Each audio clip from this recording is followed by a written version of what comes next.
Muchas gracias. Bueno, muy difícil decir algo nuevo a estas alturas de la noche. Le decía bromeando a Carlos que podía concluir diciendo suscribo lo dicho por quienes me han precedido y dar por concluida la jornada, pero sería un poco ocioso de mi parte. Así que más bien voy a hacer una suerte de resumen de alguna manera de lo que hemos venido discutiendo hasta ahora, partiendo de la constatación de que el número y la diversidad de los artículos presentes en el libro muestran bien cuán complejo y amplio es este problema del extractivismo,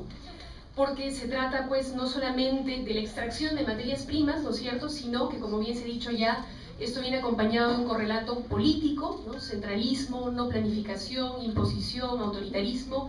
y también jurídico, nos ha hablado Rocío de la criminalización de la protesta, y también cultural, nos ha hablado también Rocío de los imaginarios que están detrás de estos problemas. Un modelo donde todo está supeditado a la famosa variable económica, el crecimiento económico. Supeditado queda pues el tema, la protección del medio ambiente, y vemos cómo, siendo el nuestro un país particularmente vulnerable al cambio climático, a pesar de eso sigue la presión constante y creciente sobre el territorio y los recursos naturales, al punto ya que, por poner un ejemplo, nuestra reserva, el Pacaya Samiria, está rodeada de lotes petroleros, de hidrocarburos, y quién sabe si pronto no nos dirán que lamentablemente vamos a tener que explorar petróleo ahí también. O como está la reserva Huapacori Nahuananti, una reserva para pueblos indígenas en aislamiento voluntario y contacto inicial, dentro de la cual está el lote 88 y donde ya se está pidiendo ampliación de exploración,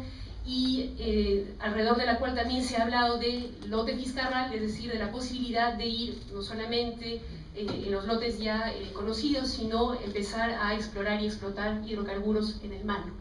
Imagínense ustedes lo que se nos viene. Y supeditada también a la variable económica queda el tema de los derechos ciudadanos. Y creo que la mejor expresión que resume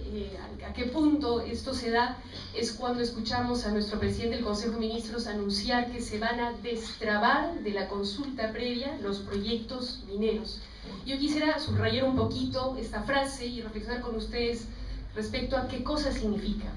Es decir, nuestro presidente del Consejo de Ministros nos está diciendo que como Estado se va a violar una norma de rango constitucional ganada por muchas luchas, ha mencionado algo de eso Carlos, y que considera que la consulta previa no es un derecho, sino que es una traba, ¿no?, una traba administrativa. Y lo que está diciendo es: no vamos a dialogar, cuando el diálogo es pues esencial a la democracia, ¿no es cierto? Entonces, ¿qué estamos diciendo cuando decimos vamos a destrabar de la consulta previa los proyectos mineros? Pero lo más grave es que esto se ha dicho con una ligereza absoluta. Y esto nos muestra hasta qué punto en el discurso público, mediático, se ha naturalizado este esquema y este modelo extractivista, al punto que quienes planteamos algunas preocupaciones, críticas alrededor del tema de la democracia o del medio ambiente, somos pues rápidamente calificados o descalificados como enemigos del desarrollo. Y en lugar de solidarizarse con estas preocupaciones y de plantear soluciones a estos problemas urgentes, se nos reta pues a plantear alternativas, ¿no? Tú que tanto te quejas, entonces, ¿qué propones, no? Y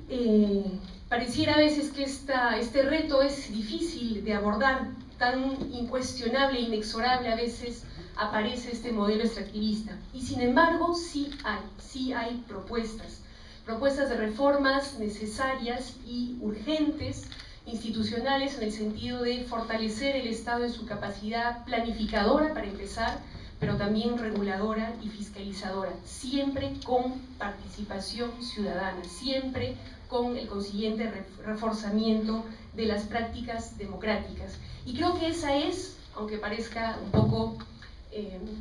¿cómo decirlo?,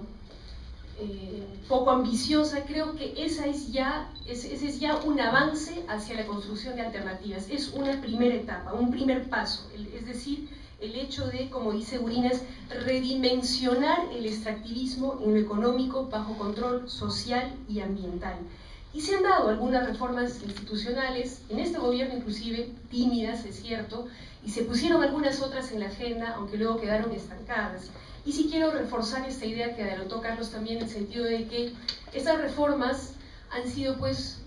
no iniciativa ni generosidad de algún gobierno, sino han sido logradas en este aspecto por movimientos sociales que lograron ponerlas en la agenda, aun cuando movimiento social es un sujeto todavía por definir, pero es evidente que está presente, que tiene fuerza y que es capaz de lograr reformas. Se comentó aquí, por ejemplo, el hecho de que Zimbabue no hubiéramos tenido consulta previa. Y es cierto que si bien este gobierno aprobó la ley de consulta previa con gran pompa, promulgándola incluso en Bagua, justamente de manera tan simbólica, hemos visto luego todos cómo ha habido un estancamiento, inclusive un retroceso, y se buscó a través de la reglamentación y las normas siguientes recortar este derecho. Y sin embargo, aún en esas condiciones, movimientos sociales, y quiero referirme en este caso a las federaciones indígenas de las 4 cuencas de Loreto, Pastaza, Tire, Corrientes y Marañón, se logró abrir un espacio. Y les quiero poner un ejemplo. Se dijo en las normas que se derivaron después de la ley de consulta previa que en el caso de hidrocarburos, por ejemplo, se iba a consultar, ¿qué cosa? El decreto supremo que aprobaba el otorgamiento de la autorización al concesionario. Es decir, hecho todo el proceso de licitación, ya cuando se está a punto de autorizar al concesionario, recién se pretendía hacer la consulta. Las federaciones, las 4 federaciones unidas, y tras un largo trabajo de incidencia política, tocando las puertas del Congreso, de la Presidencia del Consejo de Ministros, articulando este trabajo a también la protesta en las calles legítima,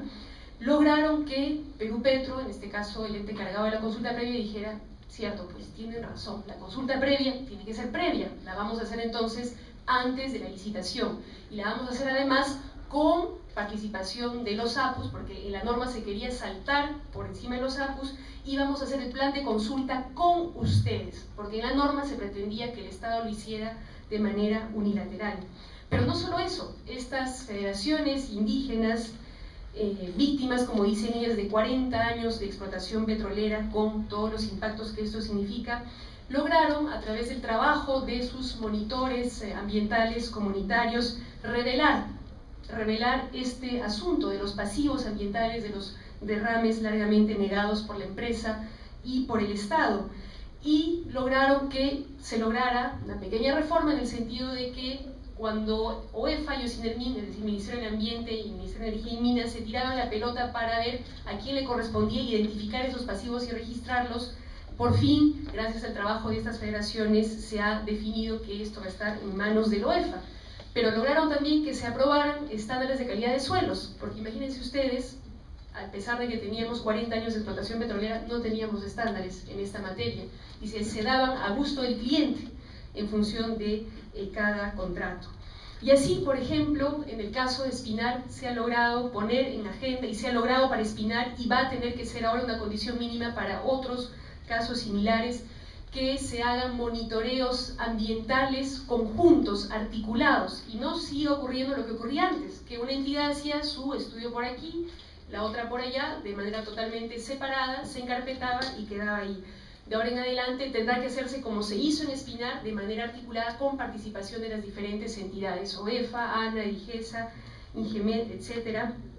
Y nunca más se podrá negar la existencia ni la veracidad de un informe, como se quiso hacer en el caso de Espinar, de un informe que, dicho sea de paso, era del propio Estado. Y se ha puesto en la agenda también, y tendrá que implementarse, la necesidad de institucionalizar sistemas de monitoreo y vigilancia sanitario y ambiental permanente, para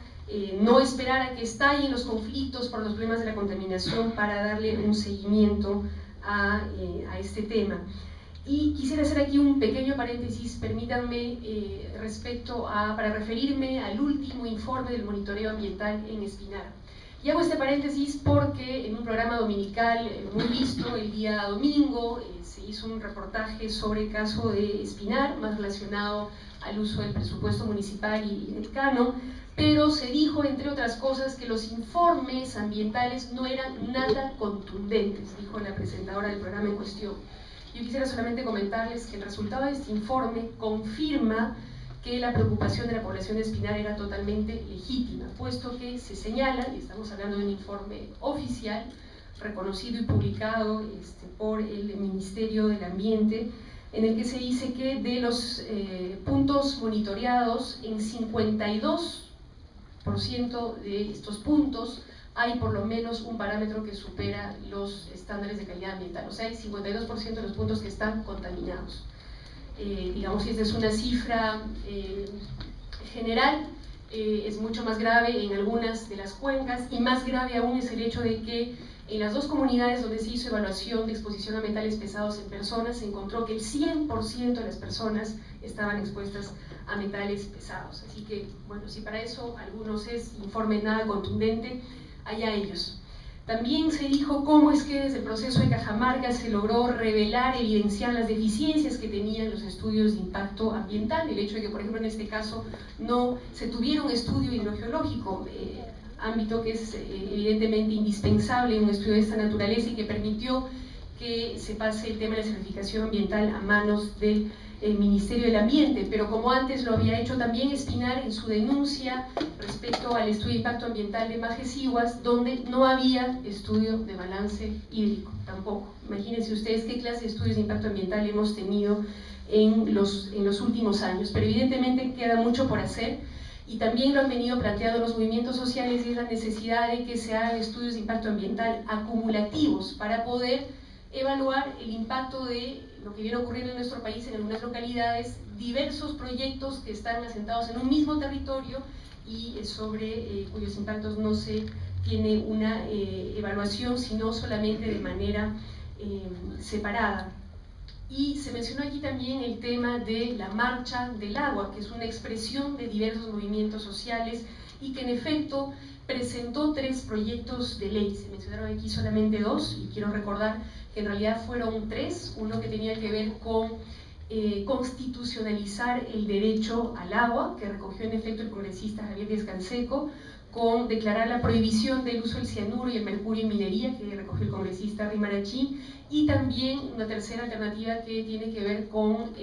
la protección de las cabeceras de cuenca, que también ha sido presentado en el Congreso de la República.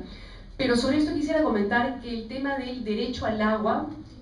y el hecho de que se pida su inclusión en la Constitución fue planteado también por el propio presidente de la República en su mensaje presidencial del año pasado, justamente en medio del conflicto Conga, ¿no? Y poco después, que significó poco después la caída de un gabinete. Pero fíjense ustedes cómo, a pesar de que ese proyecto lo presentó el propio presidente de la República, no ha sido debatido ni puesto en la agenda del Congreso, y mucho me temo que no se va a aprobar,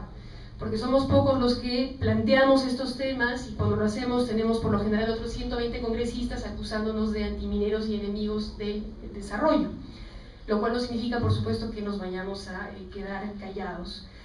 Y de manera general, lo que han venido planteando los movimientos sociales también es la necesidad de ordenar el territorio, ordenar la ocupación del territorio y ordenar el uso de los recursos naturales con un criterio de sostenibilidad. Y ya hay avances en ese sentido, ya hay procesos de zonificación económica y ecológica en algunos gobiernos regionales, y ya se ha presentado un proyecto de ley para normar, regular el ordenamiento territorial, que creemos es una de las propuestas que mejor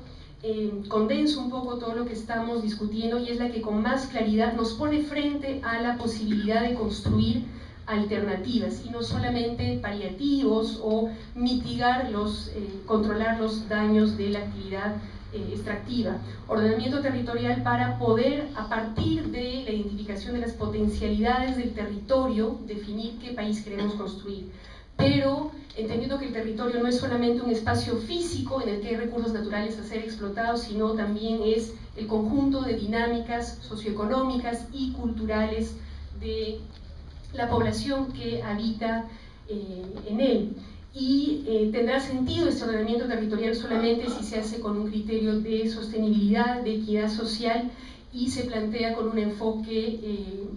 democratizador, ¿no?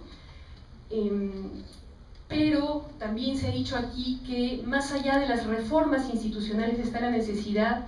de discutir otros paradigmas, otros modelos de desarrollo. Y ahí también las organizaciones indígenas han hecho ya algunas sus propuestas de planes de vida plena. Y eso nos pone, creo, frente a grandes retos que son, por ejemplo, el de superar este esquema en el que el hombre es el centro y el territorio es pues proveedor de recursos naturales, superarlo por un enfoque ecosistémico, integral, intercultural, en el que el hombre, el ser humano, es pues solamente una parte, un elemento más de la Pachamama, como lo ha planteado el Mario en su reflexión, donde las relaciones no son de extracción y de uso, sino tienen que ver con el Uyway, con el Aini, y donde se plantea también no solamente los derechos humanos, sino también los derechos de la naturaleza. Y como bien dijo Mario, el buen vivir abarca pues todas las dimensiones de la vida y reivindica la diversidad a contracorriente de esta maquinaria homogeneizante que es el modelo neoliberal. Y nos convoca también al reto de pensar no solamente en el beneficio inmediato, en la renta efectista, en esta lógica consumista, sino pensar, como se dijo también aquí, en las generaciones futuras, en lo que les vamos a dejar a las generaciones futuras. Y parece evidente que si seguimos consumiendo y creciendo como lo venimos haciendo hasta ahora, va a ser poco, va a ser triste lo que le vayamos a dejar a estas generaciones futuras. Y eso nos plantea un debate ético, profundo, necesario y urgente también. Y creo que ahí está la batalla más difícil, ¿no? Porque en lo programático es una cosa, pero en la necesidad de debatir los paradigmas y los imaginarios, ahí es donde el reto se nos pone más complicado y el camino va a ser seguramente más largo, en esta pelea por cambiar los sentidos comunes. Y esa es una larga lucha política que tenemos por delante y para la que requerimos múltiples herramientas, y creo que una herramienta muy importante va a ser el arte. Y nos lo ha demostrado Javier, nuestro amigo cajamarquino, en su presentación. Porque habíamos iniciado diciendo que este modelo extractivista es todo un esquema articulado, ¿no? Articulado entre lo económico, lo político, lo social y lo cultural. Y por lo tanto, plantear una propuesta alternativa tiene que pasar también por todas esas dimensiones: económico, político, social y cultural. Ese es el gran reto que se nos plantea por delante y al que los convocamos, por supuesto, a todos. Muchas gracias.